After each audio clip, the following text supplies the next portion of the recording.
Hello and welcome to the first Mason Cable News show of the new academic year. I hope everyone had a great summer break. My name is Jeff Carberry. And I'm Matt Stalzer. On August 30th, GMU had its annual Get Connected Fair, where hundreds of RSOs and other organizations, such as club sports, gathered on campus to promote their organizations and engage with the student body. Covering the event were MCN's own Julian and Shreyas. Hey, I didn't see you there. Welcome to the 2023 Get Connected Fair here at George Mason University. I'm Julian Lee, representing both the Mason Cable Network and WGMU, Your Voice Amplified, talking about all the clubs here. A lot of people don't know that we have so many clubs at this school, so we're gonna get down to it. What is Green Machine? Is it like a robot or something? That's a good question. So actually we are a mix of a bunch of ensembles. We range from doing guard, drumline, we have our big pet band that I'm sure a lot of students have seen and you have probably seen us on social media. We just come together, make music, do cool stuff, sing and dance. Well, I'm repping BPA, the Bengali Patriot Association. We are right here to represent our culture from Bangladesh. And we do a lot of dances. You'll meet a lot of like-minded people. You get to meet a lot of different minded people and you get to kind of interact. And it's a cross-cultural knowledge that you take into the world after you leave BPA. We are a Latin dance club here at Mason. We offer free socials, free classes, and free events for anybody with any experience. You don't need experience and you don't need a partner to come dance with us. We teach bachata, Brazilian zouk, Cuban casino, and salsa rueda. So the ASA is an Arab Student Association. It focuses on the Arabic culture. We obviously know that not everyone here is Arab, but we are open for anyone that comes in. So we don't talk Arabic as much in our club, but we try to kind of teach everyone about the Arab culture and get them to take that stigma away from Arabs. Today I'm with NAIA, also known as the Native American and Indigenous Alliance.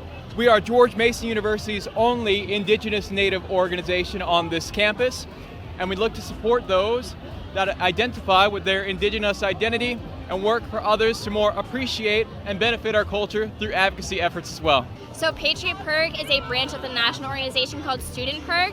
And so what we've been doing here on campus is we've been running our food insecurity campaign to combat food insecurity on campus, because there's actually a third of students on Mason's campus that are experiencing food insecurity.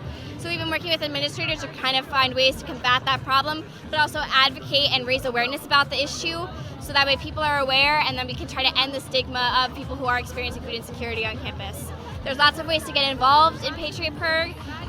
You can do research, you can help us advocate, you can look into the policy that's affecting these issues and ways to combat it. But we also offer internships with the national organization as well. So there's lots of ways to get involved and do a lot of fun events and a lot of good work. My Natural is an organization on campus that focuses with the mind, body, and soul, as well as natural hair. We like to give students educational things as well as activities to teach them about how to take care of your hair, things that are going to be sorry, I'm just second, I'm spieling. But how to take care of your hair, how to, the history behind our hair. This is Friends of the Observatory. We're George Mason's largest astronomy club, and we do a whole bunch of events. A lot of people don't know on campus that George Mason actually has the largest observatory in the state of Virginia, just a couple blocks from where we're standing in Wilkins Plaza. And it seems that people kind of think it's closed off to them, especially if they're not an astronomy major. So one of our goals is to just spread outreach for it. We do a whole lot of volunteer work, and just about every Friday we want to do an astronomy event. So we either go up to the observatory, give a tour in there, or do an astronomy event where we take out some telescopes on campus, give as many people a chance to look at the night sky as possible. Listen, we broadcast 24/7, student-run radio station, on our website, on all Mason streaming services. If you want it, we can get it to you, all right? Any radio show you want.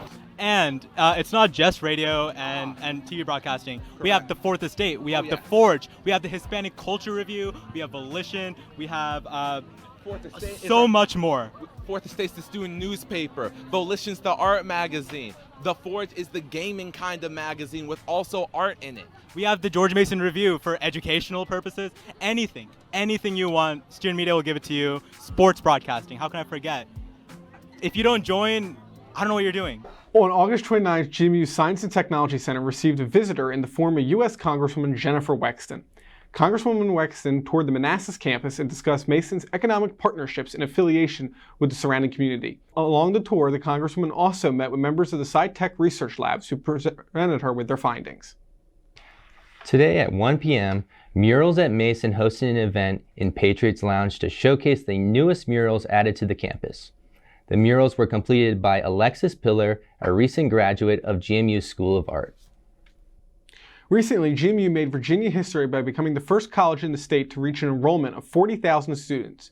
Contributing to this staggering number are the estimated 11,000 new students Mason has accepted starting this fall semester. 3,500 of those students represent in-state applicants, while the remaining 7,500 are derived from out-of-state and international students. Now we head to Julian with the upcoming weather forecast for this week. Welcome to the weather. After a rather hot week, the weather in Fairfax will begin to return to the weather we're used to. For the beginning of fall, today was partly sunny with a high of 82 and a low of 60. Tomorrow will reach a high of 77 and be sunny before falling to a low of 54 in the evening. Friday will be another sunny day with a high of 75 and a low of 54. Saturday will have us enjoying another sunny day, but this time with a high of 79 and a low of 55. Sunday will be mostly sunny and bring us back into the 80s with a high of 81 degrees and a low of 59.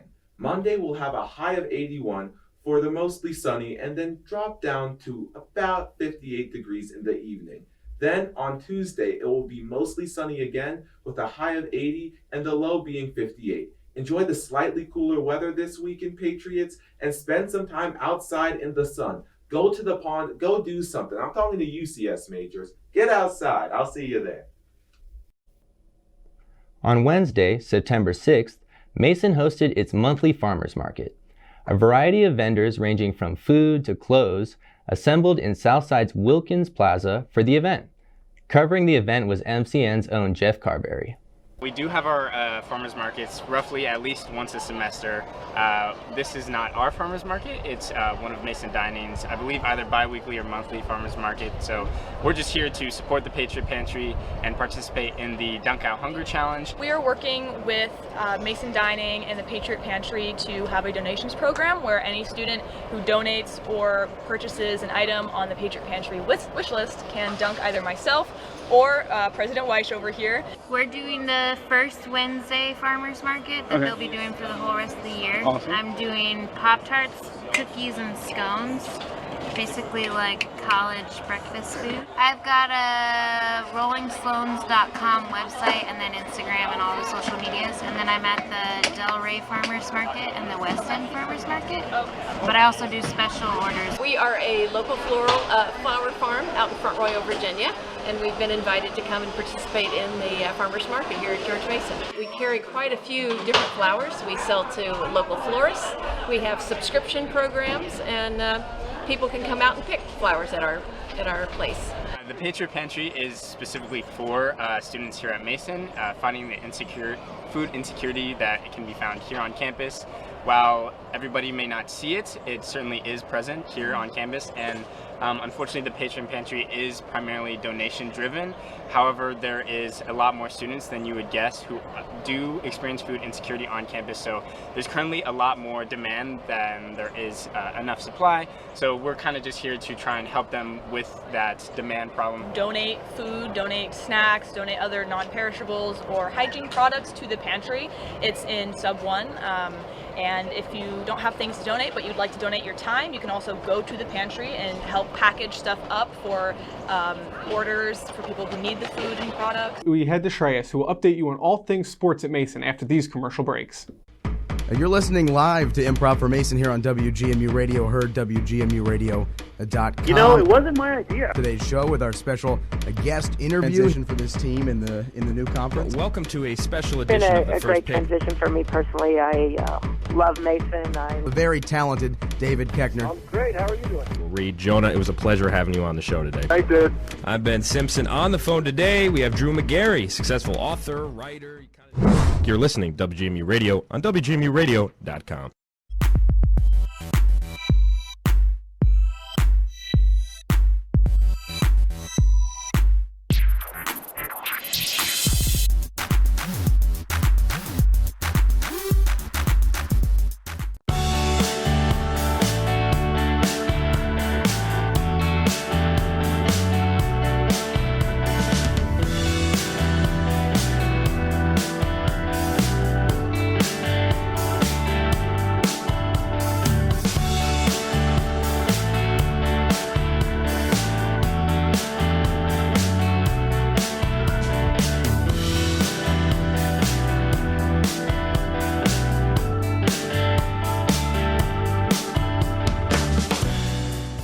Hey all, welcome to the Sports Update.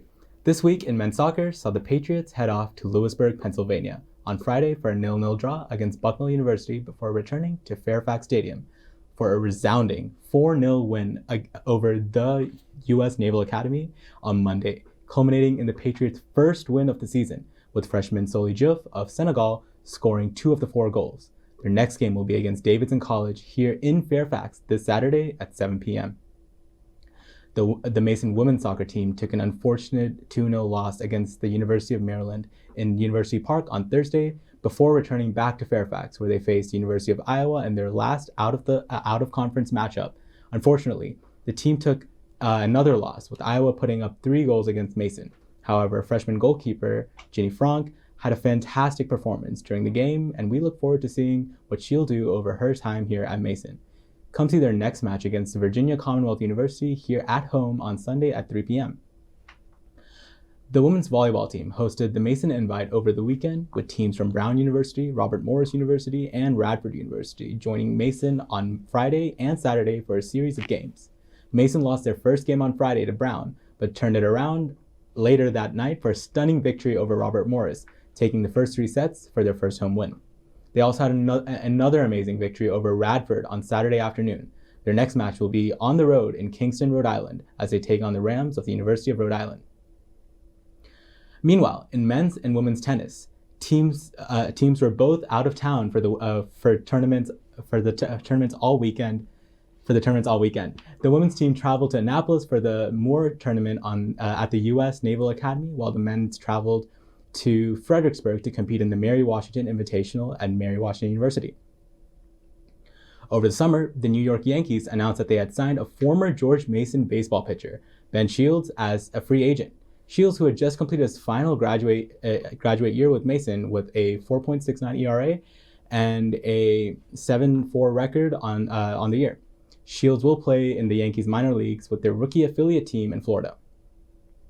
On to national sports. The NFL started their regular season games this week, with the Detroit Lions taking a first victory of the year with a 21-20 win over the reigning Super Bowl champions, the Kansas City Chiefs. In other NFL news, one of the biggest shock moves in the offseason was Aaron Rodgers leaving Green Bay to join the Jets in New York. But only 4 games into the season saw a devastating season-ending Achilles injury to the veteran quarterback. A slow comeback awaits Rodgers, as the Jets are now looking for emergency options in the free agency. Over into the MLB, the Atlanta Braves became the first team to secure a spot in the postseason after a 5-2 victory over the Pittsburgh Pirates. Now we head back to regular programming with Matt and Jeff. You're listening live to Improv for Mason here on WGMU Radio, heard WGMUradio.com. You know, it wasn't my idea. Today's show with our special guest interview for this team in the new conference. Welcome to a special It's been edition of the a great transition for me personally. I love Mason. The very talented David Keckner. I'm great. How are you doing? Reed, Jonah, it was a pleasure having you on the show today. Thanks, dude. I'm Ben Simpson. On the phone today, we have Drew McGarry, successful author, writer. You're listening to WGMU Radio on WGMUradio.com.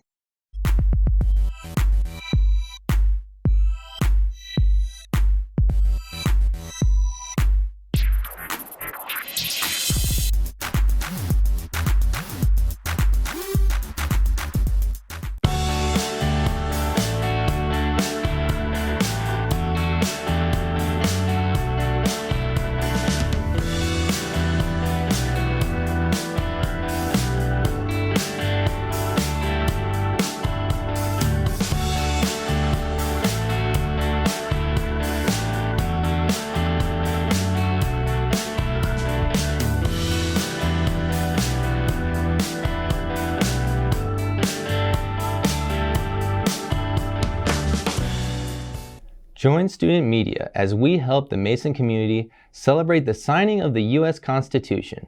The event is happening at the Hub Corner Pocket. We will have free pizza and gameplay, pocket constitutions, activities, trivia, swag, and more. All students, faculty, and staff are welcome to attend. Sign up on Mason 360.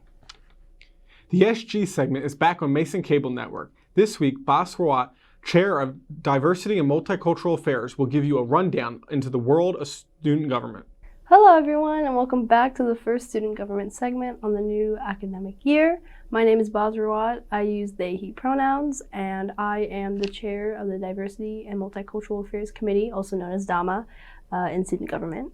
And so basically what I do is that I reach out to different departments on campus, such as Disability Services, LGBTQ+ Resource Center, the Women and Gender Studies Center, just basically all those departments, and I reach out to RSOs as well, and I basically just see what they need help on, if they have any goals or initiatives. One thing I did last year was the Gender Inclusive Restroom Initiative, where I implemented more and updated signage, and basically I help the rest of the committee members do initiatives that they think will help students live and just do better on campus. And basically why I got into it is because I wanted to make sure that campus was accessible for just not myself, but everyone on campus, regardless of their race, gender, and sex. And I actually joined student government last year during the fall election, which was for freshmen and transfer students, and it was very fun. I love elections. And candidacy elections are actually going on until September 15th, and then that's when they close. And then elections start on September 18th and go on until the 25th. And if you have any more questions or if you want to find out how to join these meetings, you can always go on the student government website at studentgovernmentsg.gmu.edu. And if you want to stay up more on the day-to-day basis of what we do and events that we're going to, you can always follow us on Instagram. This Thursday, the Corner Pocket will be hosting an arts and crafts night from 7 to 11 p.m. The night will also feature 50% off of all games along with beverages and food. Beginning this semester, GMU has debuted a new way to store your Mason ID in the form of the new Mason Mobile ID. The Mason Mobile ID card is stored in the wallet of your smart device and works in the same way as your physical card. To explain more about this change, our own Shreyas talked to our Assistant Director of Marketing and Communications for George Mason University, Alia Rinaldi. Today I'm here with the Associate Director of Marketing and Communications for Operations and Business Services, Ms. Alia Rinaldi. How are you doing today? I'm good. How are you? I'm pretty good as well. So first question is, what is your job at Mason? So I oversee all the marketing for Operations and Business Services, which includes several non-academic service units on campus, including dining, parking, print and mail, and the Mason Card Office. And speaking of the Mason Card Office, so we're here to talk about the Mason Mobile ID. How does your work encompass that? So because I oversee the marketing for the card office, we've been working the last 6 months to launch the Mobile ID program, and that includes making sure that we are getting the word out about the program, setting up a website with frequently asked questions, and making sure we have proper marketing collateral so people know how they can enroll in the Mobile ID program. And so because this is being just unveiled, we know that there must be a lot of behind the scenes work, not just on your end, but with services, facilities. How has that looked so far? So again, we've been working all summer on this. We've updated almost 7,000 card readers across campus, pretty much all of them except for the Global Center, which is currently being worked on. And we've also been educating all relevant stakeholders relating to the ID. So that means all the shuttle bus drivers, all the dining staff, any restaurant locations on campus where you can scan your ID, and housing and resident advisors and you name it. We've tried to make sure everyone knows that the Mason Mobile ID is a valid form of ID for the community. And then with all those stakeholders and with like all of these students, I guess with any new thing, you're bound to run into some technical difficulties. How is resolving those gone so far? So it's been pretty good. We've encouraged anyone who's had any technical difficulties with the ID to go troubleshoot at the Mason Card Office. If you had an issue with your physical ID, we would tell you the same thing, and it's no different. The mobile ID, we have a whole tech team, support team at the card office that's there to help students and staff with any issues they may have, and they've probably already seen it, so we are telling everyone go there first and try to get your issue resolved before, hastily switching back again or finding a different solution. Right, and knowing as this is a new thing, for I guess any future initiatives, are there currently any plans to phase out the physical ID?